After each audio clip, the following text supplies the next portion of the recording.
வணக்கம். இந்த வீடியோ உங்களுக்கு ஞாபகத்தில் இருக்கா?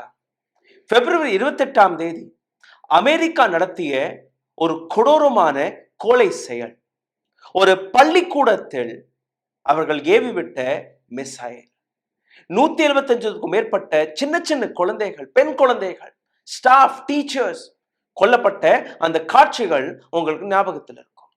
இன்னைக்கு இதே அட்டாக்கை நடத்திய 2 ஆபீசர்கள், யார் இந்த அட்டாக்கை நடத்தினார்களோ அமெரிக்க படையை சார்ந்த 2 ஆபீசர்கள், அவர்களை பற்றின ஒரு டீடைல்ஸ் வெளிவந்திருக்கிறது. இந்த 2 நபர்களுடைய படங்களை போட்டு ஈரான் ஒரு வார்னிங்கை வெளிவிட்டிருக்கிறார்கள். அமெரிக்கன் நேவி ஆபீசர்கள், கப்பல் படையை சார்ந்த இந்த 2 நபர்கள். முதல் நபர் லெக் ஆர்டேட், இந்த நபர் தான் கமாண்டிங் ஆபீசர். இரண்டாவது ஜெஃப்ரி ஏயாக், எக்ஸிகியூட்டிவ் ஆபீசர். இந்த 2 நபர்களுடைய படங்களை வெளிவிட்டு இவர்கள்தான் இந்த தாக்குதலுக்கான மிக முக்கியமான காரணமாக இருந்த ஆபீசர்கள் என்று கூறியிருக்கிறார்கள். USS ஸ்பான்ஜ் என்கிற இந்த கப்பலில் இந்த 2 நபர்களுமே வேலை பார்த்து வந்தார்களாம். ஈரானிய எம்பசி, இந்தியா, சவுத் ஆப்பிரிக்கா மற்றும் நைஜீரியா, அங்க இருக்கக்கூடிய ஒபிஷியல் பக்கங்கள் வழியாக இந்த 2 நபர்களுடைய பெயர், அவருடைய படங்களை வெளிவிட்டு ஒரு வார்னிங்கை கொடுத்திருக்கிறார்கள். இந்தியன் எம்பசி, அதாவது ஈரானுடைய இந்தியன் எம்பசி எழுதிய அந்த ஸ்டேட்மெண்ட் உங்களுக்கு முன்னாடி இருக்கிறது. Remember these two criminal, Lau of state the commander and Jeffrey Ayak the executive officer of USS Sponge. இந்த கப்பலில் இருக்கக்கூடிய இந்த 2 நபர்கள், இந்த 2 நபர்களுடைய படத்தை போட்டு இந்த 2 நபர்களும் தான் டாம் ஹாக் மிசைல்களை 3 முறை 3 டைம்ஸ் அதை ஏவுவதற்கான ஆர்டரை கொடுத்த நபர்கள். இந்த தாக்குதலுக்கு பின்புதான் மினாப்ல இருந்த அந்த பள்ளிக்கூட தாக்குதலில் 168 சின்ன சின்ன குழந்தைகள், பெண் குழந்தைகள் கொல்லப்பட்டதாக இந்த அலிகேஷனை அவர்கள் எடுத்து வைக்கிறார்கள்.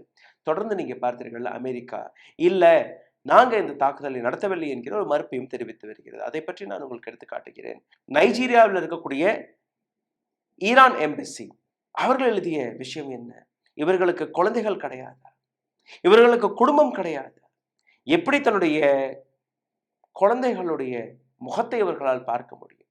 How can they do an eye contact with their own children என்கிற இந்த விஷயத்தை எடுத்து வைக்கிறார்கள். இவர்களுக்கு எப்படி தான் உறக்கம் வருகிறது என்று.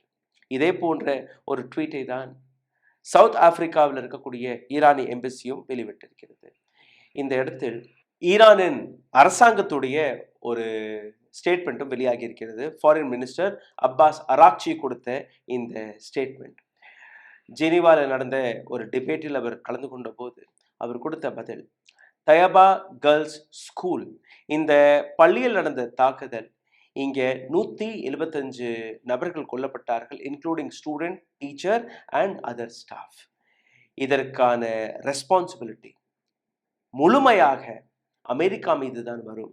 அமெரிக்கா வேணும்னே இந்த தாக்குதலை நடத்தியதாக கூறியிருக்கிறார். இது மட்டுமல்ல, அமெரிக்காவோட ரெஸ்பான்ஸ் நீங்க கேட்க வேண்டும். நியூயார்க் டைம்ஸ்ல வெளிவந்த ஒரு செய்தித்தாளை பிரட்டி பார்க்கும் போது உங்களுக்கு தெரிய வரும், இது ஒரு தவறுதலாக, பை மிஸ்டேக் நடந்த ஆக்சிடென்டாக அமெரிக்கா எடுத்து காட்டுகிறது. காரணம், எந்த இடத்தில் இந்த பள்ளி இருக்கிறதோ இதே இடத்தில்தான் IRGCயுடைய கமாண்ட் மிலிட்ரி பில்டிங் இருக்கிறது.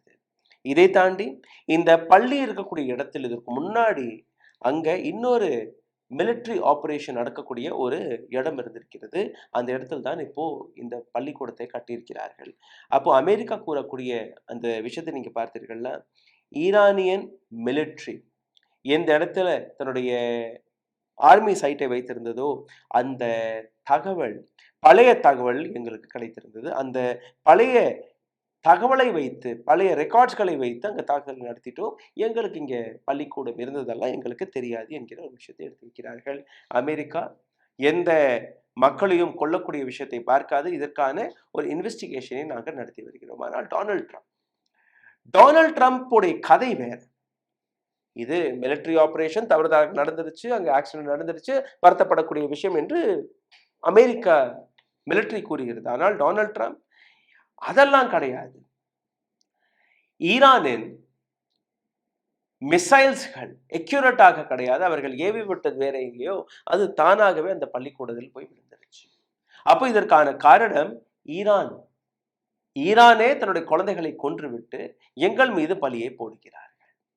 இது டொனால்ட் ட்ரம்ப் கொடுக்கக்கூடிய இந்த செய்தி.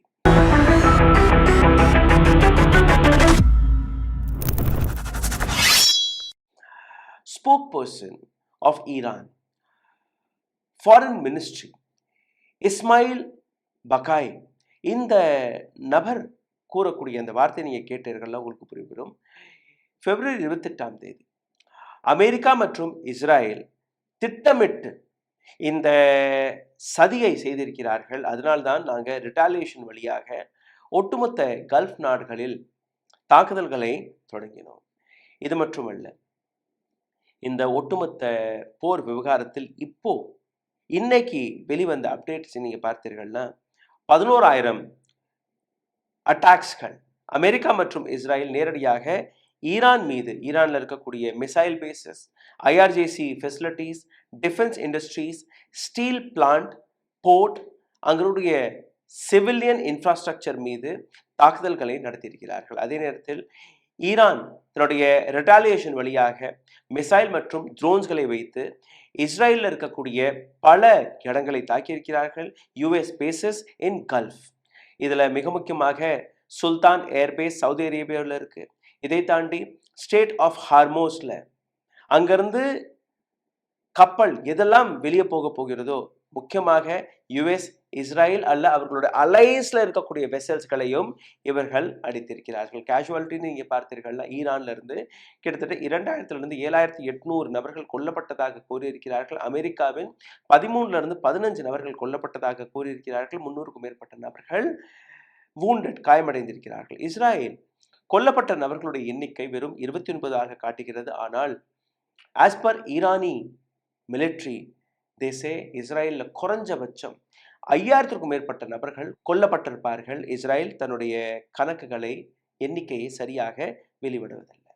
இதை தாண்டி ஆயில் பிரைசஸ் எந்த அளவில் ஸ்பைக் ஆகியிருக்கிறது, ஸ்டேட் ஆஃப் ஹார்மோஸ் ஒரு குளோபல் மார்க்கெட்டை எந்த அளவில் தாக்கியுள்ளது என்கிற அந்த விஷயத்தை நாம் அனைவருமே பார்த்து வருகிறோம். இந்த தருணத்தில் தான் கார்க் ஐலண்டை கைப்பற்றுவதற்கான ஒரு முயற்சியை அமெரிக்கா எடுக்கப் போவதாக கூறியிருக்கிறார்கள். அப்படி நீங்க பண்ணீர்கள்னா கல்ஃப் நாடுகளில் இருக்கக்கூடிய பல இடங்களில் பதுங்கியுள்ள அமெரிக்க வீரர்களை, அமெரிக்க இராணுவப்படையை சார்ந்த நபர்களை நாங்கள் உயிருடன் பிடிக்கப் போகிறோம் என்று கூறியிருக்கிறார்கள். இது மட்டுமல்ல, யுஎஸ்எஸ் ட்ரிபோலி இந்த இடத்துல இருந்த 3500 மெரைன் சோல்ஜர்ஸ், இதை தாண்டி யுஎஸ்ல இருக்கக்கூடிய 50,000க்கும் மேற்பட்ட ட்ரூப் மெம்பர்ஸ், இந்த அனைத்து நபர்களுமே கல்ஃப் நாடுகளில் வெவ்வேறு இடங்களில் இருக்கிறார்கள். அப்போ அங்கேயும் தாக்குதல் நடத்தப்போவதாக ஈரான் கூறியுள்ளது.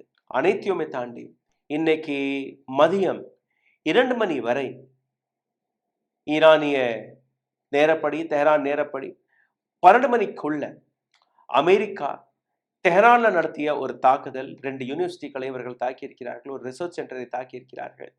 இந்த தாக்குதலுக்கு நாங்கள் வருத்தப்படுகிறோம், மன்னிப்பை கேட்கிறோம் என்று கூறாத பட்சத்தில் ஈரானுடைய தாக்குதல் பல மடங்கு அதிகமாக அமெரிக்காவுடைய யூனிவர்சிட்டிகள் மீது நடக்கும் என்கிற ஒரு எச்சரிக்கையை வெளிவிட்டிருக்கிறார்கள். கல்ஃப் நாடுகளில் அமெரிக்காவுடைய யூனிவர்சிட்டி 12க்கும் மேற்பட்டு இருக்கிறது. அது பஹ்ரைன்ல இருக்கு, சவுதி அரேபியாவில் இருக்கு, கத்தர்ல இருக்கு, யுஏஇல இருக்கு, அபுதாபியில இருக்கு. அப்போ இந்த அனைத்து இடங்கள்ல இருக்கக்கூடிய மாணவர்கள் அந்த யூனிவர்சிட்டி கேம்பஸ்ல இருந்து 1 கிலோமீட்டர் தொலைவில் போய் இருக்க வேண்டும் என்கிற ஒரு எச்சரிக்கையும் கொடுத்திருக்கிறார்கள். இந்த போர் இன்னும் எத்தனை நாட்களுக்கு நீடிக்கப் போகிறது, எந்த அளவில் இந்த போர் இன்னும் நாளுக்கு நாள் தீவிரமடைந்து வருகிறது என்று நாம் பார்த்து வருகிறோம். போரை பற்றின இன்னும் பல வீடியோக்கள் இன்னைக்கு வர இருக்கிறது. அதனால் எங்களுடன் இன்னைக்கு நாள் முழுவதும் தொடர்ந்து இணைந்திருங்கள். பல்வேறு தகவல்களை நாங்கள் திரட்டி உங்களுக்காக கொண்டு வந்து சேர்த்து கொண்டிருக்கிறோம். நீங்க செய்யக்கூடிய ஒரு சில விஷயங்கள், இந்த வீடியோ உங்களுக்கு பிடித்திருந்தால் இதை லைக், ஷேர், சப்ஸ்கிரைப் பட்டனை தட்டி இதை பகிருங்கள். உங்களுடைய கருத்துக்களை, உங்களுடைய கேள்விகளை கீழே கமெண்ட் பாக்ஸில் எழுதி விடுங்கள். இதை தாண்டி பொருளாதார ரீதியாக எங்களை சப்போர்ட் செய்ய நினைக்கக்கூடிய நபர்கள் அருகில் இருக்கக்கூடிய QR கோடை பயன்படுத்தி அதையும் செய்யலாம். நன்றி, வணக்கம். ஊடகம் கார்ப்பரேட் அரசியல்வாதிகளின் கைப்பாவையாக அடிமைகளாக இருந்தது போதும். இனி சாட்டை எடுத்து சுழற்றும் நேரம் வந்துவிட்டது. ஊடகம் பொதுமக்களாகிய உங்களுக்காக, உங்களாலேயே இயக்கப்பட வேண்டும். ஊடக சுதந்திரத்திற்காக உங்களின் பங்களிப்பை இன்றே அளித்திடுங்கள்.